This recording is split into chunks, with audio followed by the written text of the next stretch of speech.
Thanksgiving Day, Kansas City at Dallas.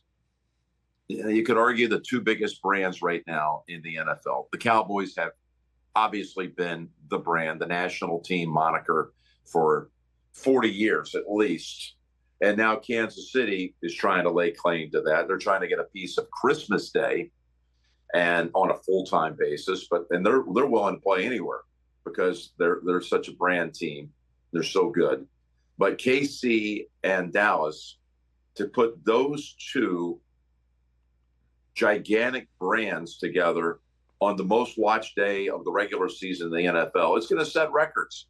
That's not what I'm out for it to do, but I just hope it's a great football game. But it will be a wonderful matchup to call on Thanksgiving. KC at Dallas. It's the game we wanted. We wanted KC and Buffalo also. And I think those are the headliners on our schedule. I think, listen, Jim, and you're not about, clearly, you're not a clickbaiter. I think we've established that over your career. But I think, and I've spoken to some people at the NFL as well in the last week since the schedule's come out, that if everyone's healthy and the game does feature the winning teams that we expect, I think the Chiefs and Cowboys could be the most watched game you've ever called in a regular season, ever.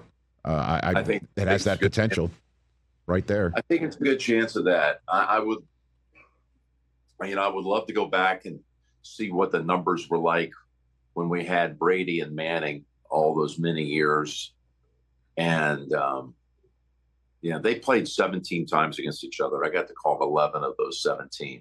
There was one year, too, in Indianapolis when the Colts were undefeated.